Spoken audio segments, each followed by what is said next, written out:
Hi, my name is Sean Walsh, and I'm with the Madison Public Library, and you're watching Byte-Sized Tech. Today on Byte-Sized Tech, we're going to talk about Sora. Sora is the interface for ebooks from Overdrive provided to the Lake County Schools by LGCA. So let's get started with Sora. You can get to the Sora website via any PC, Chromebook, or laptop, or you can load the Sora app on your tablet or phone. So first thing is find My School.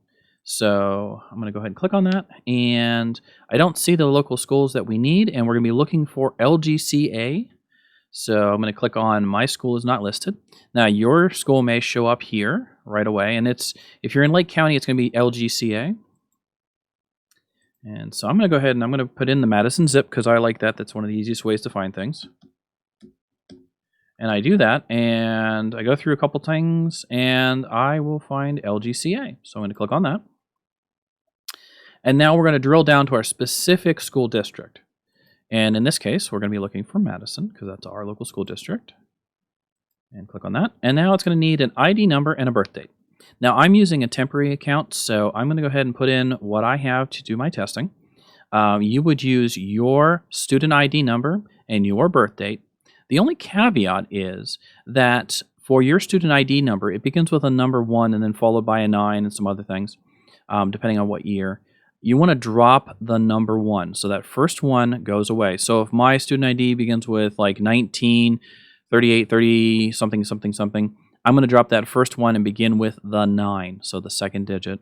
And then as far as birth date goes, it's month, 2-digit month, and 2-digit year. So my birthday is October 22nd, so I would put in for birth date 1022. Now my son was born on January 5th, so he would put in 0105. You have to have those leading zeros. Okay, now that I'm logged in, it takes us right to the Explore page. And it's going to show you something that there's some collection they're featuring. In this case, it's humor. If you scroll down a little bit, you'll see some popular subjects like juvenile fiction, literacy criticism, historical fiction, etc., some foreign language study stuff, and then some other collections they're featuring here. Sora handles a broad range of ages, so everything from books for your early readers, so elementary school, all the way through high school. So as you do your searches, unless you limit your searches, you're going to see a pretty broad swath of titles. So if you're a high schooler, you're going to see kids books for middle school and elementary. And if you're in elementary, you're going to see some high school books. So we can talk about limiting that as we go. But the first thing you've got is this nice feature area.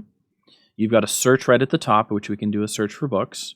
And if you look down towards the bottom, you've got a home, explore, shelf, and me. So home kind of takes you to a starting page where if your teacher had assignments, they would be here. Any of your loans are going to be here. Any notes and highlights or defined words would be here. So if you're using this for study, some of that stuff is going to be kept here. Most of the time we're going to spend in Explore and in Shelf.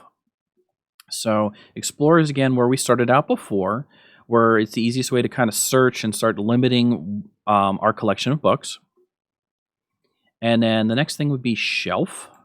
And Shelf is going to show you anything that you have on loan, anything you have on hold, any lists, and any history of what you have checked out before. And that history is only available to you, so they're not available to teachers, not available to the librarians. You can also switch the dates if you need to switch up. So if you're a prolific reader, you can kind of organize it a little bit. There's some searching here. So I'm going to go back to Explorer again, down at the bottom. And a couple of things. This search at the top is a kind of generic search. So it's not searching by anything specific unless you turn on some options. So you can search by title. You can search by author. If you know the ISBN, or in some instances, if you're using the Sora app on your mobile device and it has a camera, you can scan that ISBN. You can limit by subject, language, audience. You've got a couple of different reading levels. So if you are required by your teacher to read at a specific reading level, you can limit that. So I know Madison uses Lexile a lot. So here's your Lexile ranges. For the younger folks, there's also read-along ebooks that will read with you. You can also search by date added, which sometimes is nice because, if you're looking for something new, you can kind of limit that as well. I'm going to go ahead and hide the options for now, and I'm just going to do a generic search. All right, so I'm going to do my search here for dog because I use that as kind of my default search all the time. And I've got a pretty good grouping here of various titles, and, of course, I didn't limit anything, so they're kind of across the board. There will be an awful lot of younger titles because they tend to be more prolific authors. But let's look at what we got back here a little bit. A couple things to notice. If you notice on this title over here called Ellie's Story, you notice there's headphones. And that means that book is at least an audiobook, if not has an audio format. So you'll be able to listen to that either on your PC or on your mobile device, or even if you have it set up, you can listen to it on your car through your phone or tablet. We notice here that there's an option to borrow. You can listen to a sample or read a sample of it. You can add it to a list. So if you're building a reading list of things that either you want to read and are going to come back to them in the future, or a list you need to say, here's this list I can print out for my teacher to say, these are the things I'd like to read. Are these okay? Do these meet the requirements for the class? Another thing you see here is like Dogman has where it says borrow. Diary of a Wimpy Kid has place hold. Now, within the Overdrive platform, which is what Sora is based on, it's a 1-to-1 ratio. So even though they're electronic books, 1 book to 1 checkout. So if I have 5 copies of A Diary of a Wimpy Kid, I can have 5 checkouts. It's not unlimited. So it's a very 1-to-1. It's almost like the way a physical book works. You can hand a physical book. You can only check out 1 because you only have 1 physical copy. So if we look down through here, there's a couple of different things. And just for example, we'll go ahead and we'll choose this Dogman book. And I realize, if you're high school, you're going to laugh at this, but let's just go for this as an example. By the way, this is also very handy. If it knows what series it is, it will tell you what order it is in the series. So this is the very first one in the Dogman series. I'm going to go ahead and hit borrow. And I'm on my reading screen. So if I want to flip through the pages, I can. So if I just click, and I can just kind of click through and start to read, I can bookmark a page. I can zoom in. I can also limit it to a single page. So depending on what kind of device you're using, this may be handy. I can go to the chapters and jump through. So, for example, if this is a nonfiction book, you may want to use it to jump through the chapters. Any of my bookmarks will be here. There are some reading settings, and depending on where you're reading, you may be reading in a car. It may be easier to read with SEPA or dark. There are also some settings for dyslexic fonts as well. So that's the settings over there. If I'm done with my book, I can click close up here. And it's currently downloading the book. So it'll actually store this on the device. And right now I'm on a PC. If you were on a phone or tablet, it would store it there temporarily. And then you wouldn't have to be connected to the internet to continue to read your book. Same thing with audios. And they're going to take a little longer to download because audios are big files. Let's see. So we've done our search here. And yeah, Dogman, it's a kid's book. So let's see if we can limit it to, if we're going to be high school. So I'm going to change my preferences. And available books. Do I want to see everything? So whether it's checked out or not. In this case, let's say we only want things we can check out right now. So only things that are available. So when we do our search, you'll notice the one that says place hold will disappear. Sort by. Is it relevance? Is it popularity amongst all the schools? Date added. Remember I said date added earlier. Release date, title, author, etc. Language is English or Castilian Spanish. Audience. So let's say we were looking for something for, say, young adult. And we can also add another one in as general adult. And then compatibility is Sora, or you also have an option for a Kindle. So I'm going to go ahead and say that. Oh, I skipped format. And maybe I just want, in this instance, I only want ebooks. So I'm going to hit ebooks. I'm going to hit apply and see if anything comes out. So in theory, Teen Dog, The Curious Incident of the Dog in Nighttime, and the Knife of Never Letting Go. Man, that was a hard title to say. All of them, in theory, should be either young adult fiction, which young adult's a pretty big range, or general adult fiction. And then there's also some breakdowns. So these Teen Dogs are probably young adult fiction, but they're graphic novels. And yes, there are graphic novels in this collection. Humor. And then there's some more other options as well. And it'll give you kind of a breakdown of, is it young adult? Is it science fiction? Is it mystery? So that's kind of useful. And then we've got our searches across, or limits across the top. So if I wanted to say, okay, show me everything that, regardless of whether it can be checked out. And in this case, it doesn't look like it changes. But maybe I want to pull young adult out. And that only now leaves me with just general adult books, one thing. And if I remove that, it's going to keep messing around with my search. So that's kind of the searches in a nutshell. Now, if we go over to shelf here, we'll notice that it kind of remembers where we left off. I'm going to go over to loans. So we have Dogman checked out. And remember, it's a 1-to-1 checkout. So if there's only one copy of Dogman, there's only one available. So everyone else will have to put a hold on it. It's telling me it's due in 13 days. It tells me how far I've read through it. You can kind of work through your book here.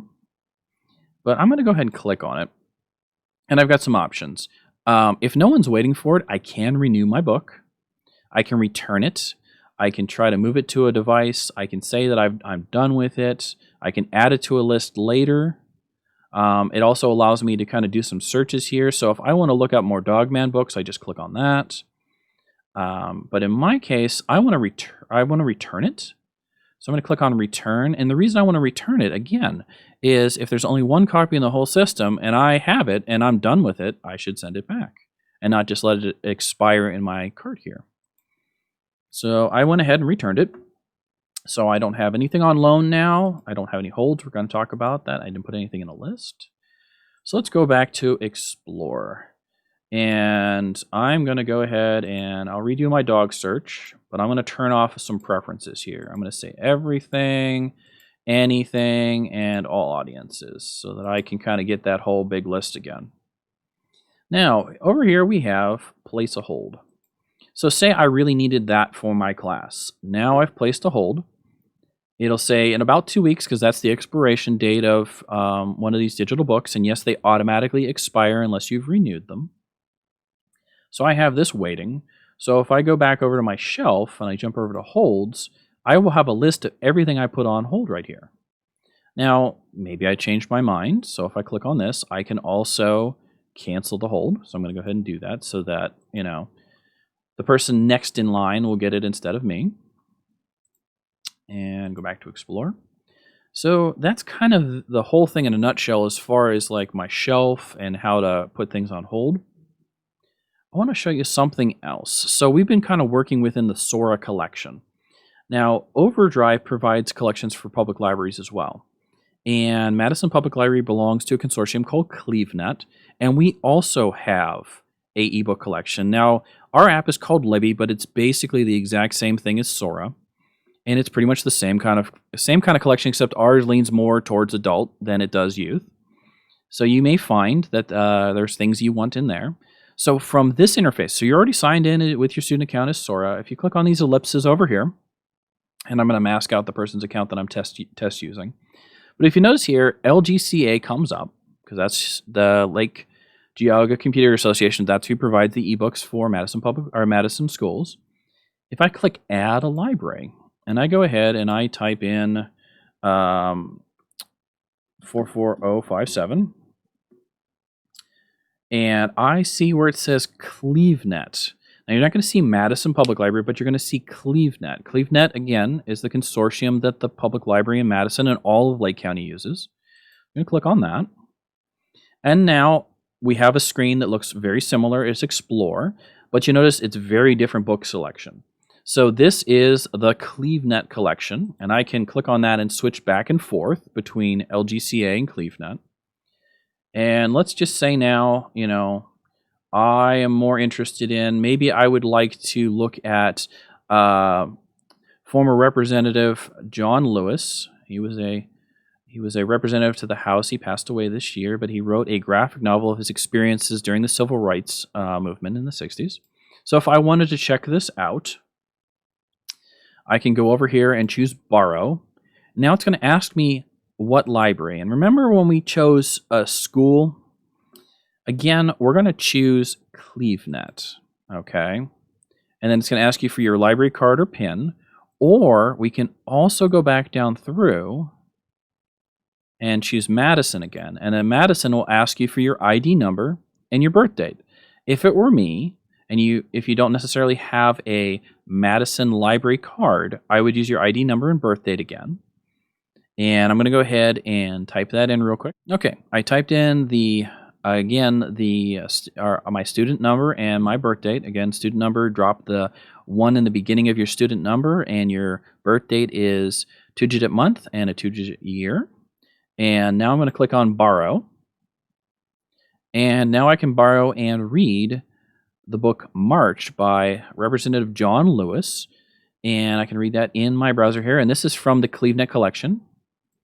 So I can read that. So I have it checked out, not from necessarily the LGCA collection, but from the public library collection. So you have access to a wealth of books now through just one app. So again, you have CleveNet listed, or I can bounce back to LGCA. If I go to my shelf, it will show me that I have this checked out. It doesn't necessarily show me where it's checked out from, because in all honesty, it doesn't matter. Because we want you to check out things from the library, and I know LGCA wants you to check out their things. So again, I'm going to click on this, and I'm going to click return, because it's a 1-to-1 ratio, and I want to make sure everyone has access to the materials they would like to read. So if I pop back to Explore, I'm over here still in the CleveNet collection. In addition to being able to flop back and forth between the two libraries here, you'll also notice in your search, you have a search option to search all of my libraries. And that will show you all of the results you would get, say from, let's go back to our dog search. From that dog search, it begins with LGCA, but if you keep scrolling down, you'll notice that now CleveNet also shows up in the search. So all of the results between the two collections are here. Now, if you want to see more results from, say, LGCA, you would click on See More. If you'd like to see more results from CleveNet, you would then click See More down here. So that's pretty much Sora in a nutshell. It's a very useful app for getting access to ebooks and e-media. And so I appreciate your time. And don't forget to follow the Madison Public Library on Facebook, Twitter, Instagram, Pinterest, and YouTube. Have a wonderful day, and keep reading, and see you at the library.